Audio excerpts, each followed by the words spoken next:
Le président Gbagbo n'a pas refusé de me recevoir. Ali, je n'ai jamais voulu parler.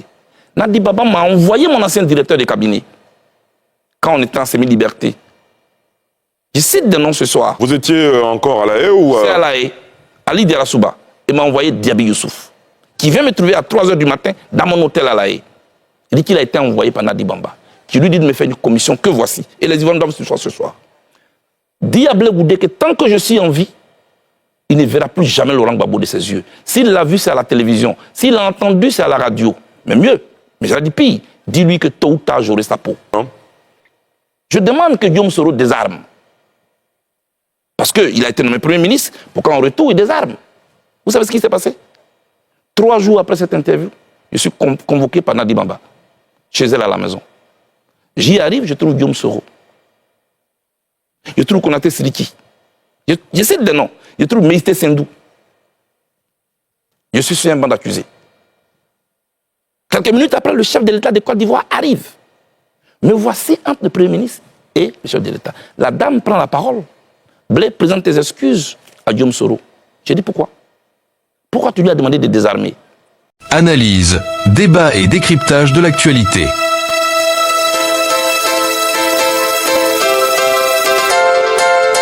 Très bien. Charles Blé Goudé, c'est vrai, vous l'avez dit tout à l'heure, vous ne voulez pas revenir sur un certain nombre de choses concernant votre relation intime avec le président Laurent Gbagbo, quoique on est obligé d'en parler parce que ça fait l'actualité. Alamine Fofana l'a rappelé tout à l'heure. Aux yeux de vos amis de la gauche, aux yeux des militants qui vous ont porté, qui vous ont adoubé, qui vous ont aimé, qui vous ont déifié pour certains, on estime que vous avez trahi. C'est le vocabulaire qui est utilisé. Il y en a même qui vont plus loin en vous traitant de vendus. Et la pomme de discorde est née du fait que vous ayez refusé que votre épouse se soumette à un ordre du président Laurent Gbagbo qui est considéré comme votre mentor, la figure tutélaire à qui on ne peut pas dire non. Et cette crise-là a suscité finalement tous les déboires que vous avez avec le président Laurent Gbagbo. En prison, le président Gbagbo ne m'a jamais parlé par intermédiaire. Depuis que je le connais, que je fonctionne avec lui, dans notre fonctionnement, il ne me parle jamais par intermédiaire. La seule fois qu'il m'a demandé de faire une commission, c'était dans sa cellule. Moi, j'ai vu mon mentor, mon chef, tout malheureux. Il m'a fait une seule commission que j'ai menée à bien. Je vais vous citer des noms aujourd'hui. On en finit ça avec. Parce que mon silence risque de se retourner finalement contre moi. Président, qu'est-ce qui n'y va pas? Il me dit, il y a un problème. Président, il y a quel problème? Ça, c'est la commission qui m'a faite. Il me dit, la maison qui sert de siège au Front populaire ivoirien appartient à Nadi Bamba. Je dis, mais comment? Il dit, petit, il faut laisser ça. Donc, elle est en colère. Est-ce que tu peux m'aider? C'est tout ça que vous voulez que je parle ici? Je dis, vous me mettez en mission? Il dit oui. Afi Nguessan, dont on disait qu'il était mon ami. Si j'étais en parlant avec lui, comment j'aurais fait cette mission? Donc, le lendemain à 7 h, quand on ouvre les cellules, il est 6 h à Abidjan. Je vais au téléphone chez les gardes. Je demande à parler à Mme Angéline Kili, que je salue au passage, l'épouse d'Afi Nguessan. Je l'ai au téléphone, heureusement. Je dis, maman, passez-moi votre mari. Hésitante qu'elle était, je la taquine. Maman, où vous faites chambre à part? Elle dit non, elle me le passe. Je dis, président Afi, je cite des noms, il est en vie. Le président Gbagbo souffre d'un problème. Votre siège est la maison de Nadi Bamba. Est-ce que vous pouvez rétrocéder cette maison? Il dit, mais ce n'est pas possible. Nous, c'est nos DG qui ont cotisé pour payer cette maison. Comment elle appartient à Nadi Bamba? Je dis, laisse tout ça, président. Fais-le au nom du président Gbagbo. Je t'en prie. Pour sa santé en prison, fais-le pour lui. Il dit, ok. Comme elle m'a traduit en justice, là, c'est le président Afi qui parle. Le président Afi qui parle. Demandez au président de lui demander de me donner quelqu'un de confiance pour que le problème soit réglé devant un huissier. Moi, j'étais content parce que je vais de réussir un exploit pour mon patron. Je vais donc dans la cellule du président Gbagbo. Il dit, président, le problème est résolu. demandé à Nadi Bamba de nous donner un nom. Je vais donner à la fille, il m'attend au téléphone. À la CPI, le président a oublié de se lever pour aller au téléphone chez les gardes. Donc ceux qui racontaient que, oui, il y a des appareils enregistrés, tout ça c'est faux. Tout est suivi à la CPI. Il est parti, il a demandé le numéro, il est venu, il m'a donné un nom. Comment il s'appelle? Ousmane Si Savané, avec son numéro. Voilà le nom que Nadi Bamba a donné. Tout content, je vais au téléphone, je dis à Finguessan, voici le numéro. Le samedi, nous descendons donc dans la salle de visite. Nadi Bamba est contente. Merci Blé. La maison m'a été rétrocédée. Si je vends cette maison, je te donnerai ta part. Je dis non, attention, moi je ne suis pas un agent immobilier. Peut-être que c'est là ma faute. Mais j'ai plutôt une commission à vous faire. Évitez d'aller prendre les problèmes dehors pour les amener en prison. Ça fait souffrir le président. Vous ne savez pas ce que c'est que la prison. Ali, je dis aujourd'hui aux membres du PPACI, ce qui leur sert de siège aujourd'hui, c'est la seule commission que le président Gbagbo m'a faite. À partir de là, est-ce que je deviens l'ennemi? Tout le narratif qui a été construit autour du président Gbagbo, c'était pour nous éloigner. Avec le même conglomérat qui aujourd'hui désobéit à l'ordre du président Gbagbo et qui est en train de partir. Quand vous dites le conglomérat, vous faites allusion à qui? Mais il y a Stéphane Tipré, qui est parrainé par Nadi Bamba, avec tout leur groupe des anciens UNG. C'est eux qui aujourd'hui sont venus nous diviser à la gauche. Regardez, Lida Kwasi est en prison. Damana Pikasa est en prison. Kone Boubaka est en prison. Tous les camarades de gauche sont en prison.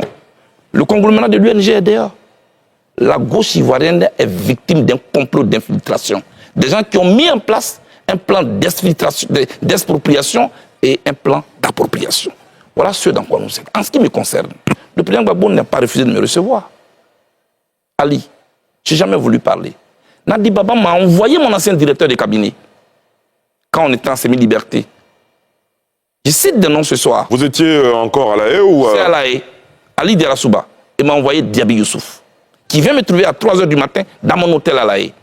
Il dit qu'il a été envoyé par Nadi Bamba, qui lui dit de me faire une commission que voici. Et les Ivoiriens doivent ce soir. Dis à Blé Goudé que tant que je suis en vie, il ne verra plus jamais Laurent Gbagbo de ses yeux. S'il l'a vu, c'est à la télévision. S'il l'a entendu, c'est à la radio. Mais mieux, mais j'aurais dit pire, dis-lui que tôt ou tard, j'aurai sa peau. C'est la commission que Diaby Youssouf, votre directeur de cabinet, vous fait. Oui, et je lui dis, mais Diaby, tu as écouté aux portes ou bien on t'a vraiment envoyé? Parce que ce que tu dis est grave. Il m'a dit, c'est elle qui a même payé mon transport. Ali, c'est le programme de cette dame qui est en train de se dérouler sur moi. Au point que mes amis et moi, on ne peut pas se parler aujourd'hui. Voilà ce qui se passe. Pour le reste, je vous le dis. Moi, et c'est la même chose. En 2009, je peux aller plus loin. Votre aîné, Issa Sangaré Yereso, il est en vie, je le cite. Il avait une émission qu'il animait qu'on appelle En toute franchise. Sur les antennes de la RTI, effectivement. RTI 1. Je demande que Guillaume Soro désarme. Parce qu'il a été nommé Premier ministre pour qu'en retour, il désarme. Vous savez ce qui s'est passé? 3 jours après cette interview, je suis convoqué par Nadi Bamba, chez elle à la maison. J'y arrive, je trouve Guillaume Soro. Je trouve Konaté Siliki. Je cite des noms. Je trouve Méïté Sendou. Je suis sur un banc d'accusés. Quelques minutes après, le chef de l'État de Côte d'Ivoire arrive. Me voici entre le Premier ministre et le chef de l'État. La dame prend la parole. Blé, présente tes excuses à Guillaume Soro. J'ai dit pourquoi? Pourquoi tu lui as demandé de désarmer? Les armes qu'il porte de jour, ça tonne. Ce ne sera pas contre Gbagbo. Tu ne sais pas. Tu ne sais pas de quoi tu parles. Qui suis-je? Devant le chef de l'État de Côte d'Ivoire. Devant le Premier ministre, je me mets à genoux, je demande pardon au Premier ministre. Et je n'ai pas dormi toute la nuit. Les armes ont tourné en 2011, non? C'était contre qui? C'était contre les Ivoiriens. Le président Gbagbo a arrêté. C'est tout cela. C'est de ça que moi, je ne veux pas parler. Tout ce que je dis, si elle n'est pas d'accord, elle peut me traduire en justice. Je suis prêt pour ce procès de vérité. Parce qu'on ne peut pas gâcher tout un combat comme ça. Toute ma vie, je n'ai fait que faire la prison. J'aime le président Gbagbo. Je n'ai rien contre le président. Est-ce que vous avez essayé d'utiliser d'autres voies et moyens pour rencontrer le président Gbagbo? Je suis allé rencontrer le pasteur Dion. Il est en vie. Je lui ai dit, est-ce que vous pouvez approcher mon père? Je veux parler avec lui. J'ai écrit une lettre que j'ai remise au professeur Hubert Oulaye. Ça n'a pas marché. Je me suis rapproché de tous les chefs départementaux coutumiers de Gagnoa, avec à la tête Boga, Sivori. Ils sont allés rencontrer le président Gbagbo à ma demande. Ils sont revenus, ils m'ont dit, il dit que tu ne lui as rien fait, mais il s'organise pour te recevoir. Je leur ai dit, c'est pas vrai, ça ne sera pas se passer. Parce que le programme d'une dame est en train de se dérouler. J'ai fait tout ce que je pouvais faire pour rencontrer le président Gbagbo. Donc les jeunes gens qui sont instrumentalisés sur les réseaux sociaux, non, mais il n'a jamais demandé, ils ne savent pas de quoi ils parlent. Moi, je ne suis pas leur ennemi. Il y a un complot contre la gauche ivoirienne. L'opposition aujourd'hui à terre, on ne peut rien faire. Non, quand vous expliquez les choses, il y a peut-être une dent contre vous, mais quand vous parlez de complot contre la gauche ivoirienne, c'est peut-être un peu trop gros. Quand les acteurs, Ali, quand les principaux acteurs ne peuvent même pas s'adresser la parole, des gens qui se réunissaient, qui concevaient, qui ont un parcours commun, qu'ils ont connu dans la douleur de l'histoire de la Côte d'Ivoire. Aujourd'hui, qu'est-ce qui nous oppose fondamentalement? Parce que l'autre a peur de m'approcher, parce que s'il m'approche, il ne peut plus avoir accès au président Gbagbo. Il y a un corridor qui a été installé, avec un guichet unique. Si tu ne passes pas par là, tu ne peux pas. Demandez-le à eux tous. On se parle souvent en cachette. Voilà l'atmosphère qui a été créée. En conclusion, je lance encore cet appel. Moi, je demande pardon au président Gbagbo si je l'ai choqué. Je ne sais pas ce que j'ai fait. Mais je pense que je peux encore lui apporter beaucoup. Mettons-nous au-dessus de tout cela. Il demeure mon père. Très bien. Alors, et sur ça, justement, j'ai deux petites questions. Alors, ce n'est pas Nadi Bamba qu'on a entendu inscrire en faux le fait qu'on ait dit que ce soit Blé Goudé qui lui faisait la cuisine à la haie. C'est le président Gbagbo lui-même qui l'a dit lors d'un meeting où il y avait des dizaines de milliers de personnes. Ça, c'est la première chose. Et puis, deuxièmement, Monsieur le Président, si vous me permettez, est-ce que dire tout ceci de celle qui est son épouse aujourd'hui ne va pas enfoncer le clou? Charles Blé Goudé est-il prêt à aller jusqu'au bout? Non, ce n'est pas une question d'aller jusqu'au bout. Je prends à témoin le journaliste qui est là. Ça fait 3 ans que je suis en Côte d'Ivoire, qu'on m'accuse de tous les maux d'Israël. Je n'ai jamais voulu parler. Mais la rumeur court, elle court, elle court. Le silence est d'or, c'est vrai, mais le silence a souvent des relents de trahison et de complicité. Votre silence peut vous condamner, souvent. C'est pourquoi je veux éclairer en interne des Ivoiriens. Ça veut dire que durant toutes ces années, vous avez souffert? Oui, il y a des souffrances silencieuses qui détruisent plus que les bombes. Je souffre de ma séparation avec le président Gbagbo. Parce que j'ai beaucoup souffert avec lui. Je ne dis pas que j'ai souffert pour lui. Parce que moi, j'ai souffert pour mes idées, pour mon idéal que je portais. Les Ivoiriens sont témoins. À la Cour pénale internationale, on ne s'est pas servi de moi pour condamner le président Gbagbo. C'était là que ça se jouait, la fidélité. J'ai été fidèle. Mais quand on sort de là, parlant de cuisine, vous me voyez moi en train de sortir de prison et j'ai fait le tour des meetings pour dire oui, c'est moi qui cuisine. Non. Dès que nous sortons de prison, elle actionne les cyberactivistes sur les réseaux sociaux. Ah oui, Gbagbo ne parle plus à Blé Goudé. Moi, j'essaie de nier pour dire non, c'est pas vrai. Parce que je veux protéger l'image du monsieur. Ah non. Et puis, des paroles sortent. Non, c'est pas lui qui cuisinait. J'étais donc obligé de rétablir la vérité, comme je suis en train de le faire ce soir. Et quand c'est lui-même qui parle maintenant? Oh oui, tout ça, je comprends aussi. Je ne veux pas commenter les propos du président Gbagbo. Je m'interdis ça. J'ai dit qu'il a tous les droits sur moi. Très bien. Je lui donne tous les droits sur moi. Mais les chauffeurs de café à côté, je ne veux pas. Vous savez quand on a renvoyé ta maman à la maison? Pour ceux qui ont grandi dans les cours, la nouvelle épouse qui arrive, son enfant est qui vient là. Il vole même la viande dans la sauce. Ils savent que c'est lui, hein. Mais toi dont la mère est partie, c'est toi qu'on va accuser comme le petit voleur. Et tu en souffres, et tu ne peux rien dire. Et papa ne peut rien dire. On a vécu ça, moi j'ai vécu tout ça. Donc je comprends, mais acceptez que je ne commande pas les propos du président Gbagbo. Mais ce conglomérat-là est en train de détruire notre combat. Voilà ce que je dis. Alamine Fofana. Oui, petite précision aussi par rapport à la cuisine. Il faut dire que le président Laurent Gbagbo n'a pas nié ça. Il a dit non, ce sont des faits qu'on veut comprendre. Oui, il a juste précisé qu'il y a un jeune Congolais du nom de Gervais qui faisait qui faisait la cuisine. Et après que celui que vous connaissez a pris le relais. Mais moi, c'est beaucoup d'informations choc que vous nous donnez en même temps.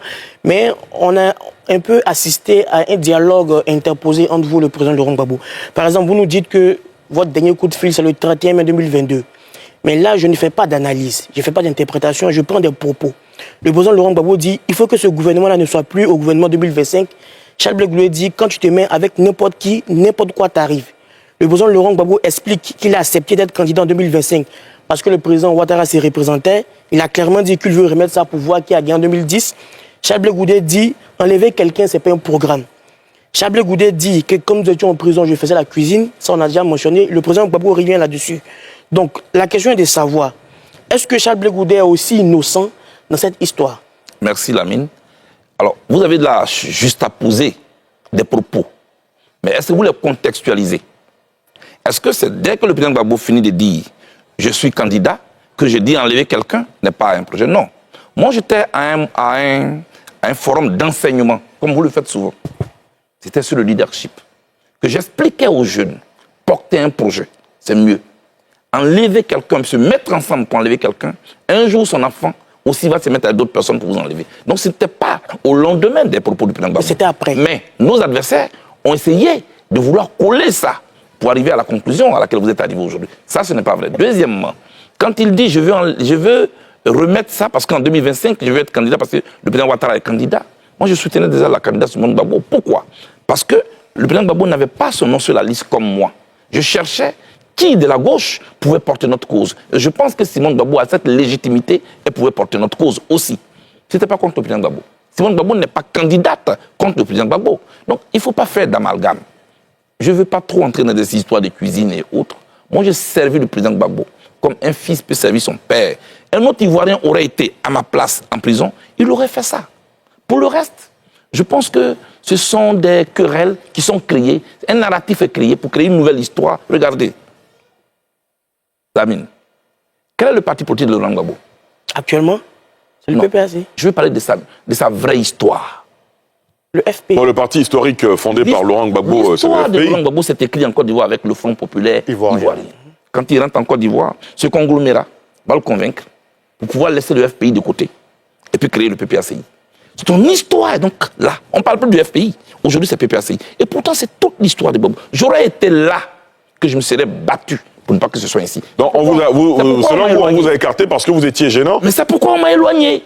Vous voyez, cette histoire est partie. Aujourd'hui, regardez ce qui se passe en notre sein. Ça fait honte. Mais moi, je ne vais pas rester longtemps comme ça. Je saurais que faire pour que les choses puissent s'arranger. Oui, Alassane. Moi, j'ai une question, justement. On parle quand même de l'homme, le président Gbagbo. Vous connaissez mieux que moi son parcours et ce qu'il représente. Est-ce qu'on peut dire aujourd'hui que le président Gbagbo est pris en otage? Comme l'avait mentionné Awa Dombello. Awa Dombello, contrairement à moi, a eu l'occasion de les fréquenter pendant ces 3 dernières années. Donc, lui, il fait ce constat, qui n'est pas du tout différent de l'analyse que je viens de faire. Voilà. Donc, le président Gbagbo est bien pris en otage. Les gens abusent de lui, les gens utilisent son nom, les gens se cachent derrière son image pour humilier, pour mépriser, pour se faire une place. Les gens n'ont pas un projet pour la Côte d'Ivoire, ils ont des projets personnels. Et je voudrais essayer de lancer un appel. Rien ne nous oppose. Mettons-nous ensemble, sauvons notre cause. C'est encore possible. Mais par exemple, quand on sait que Laurent Gbagbo, c'est le seul qui a eu l'audace de se présenter face à un Félix Houphouët-Boigny du haut de sa puissance. Vous parlez de 1990, nous sommes en 2025. Donc aujourd'hui, beaucoup d'eau a coulé sous le pont. Ok. S'il vous plaît. Nous sommes en 1990, nous sommes en 2025. Gbagbo Laurent a tout donné pour nous tous. Sa vie, sa liberté. Tout le poids qu'il a porté. Les gens l'ont connu dehors. Moi, je l'ai connu et président, et opposant, et prisonnier. Tout ce à quoi vous assistez aujourd'hui, c'est écrit devant moi. Je ne veux pas aller plus loin que ça. Je ne veux pas aller plus loin que ça. Ce qui se passe est encore plus grave que ce que vous voyez. Je souhaite que la gauche se retrouve pour qu'on puisse parler. Laissons-nous prendre les querelles. Très bien.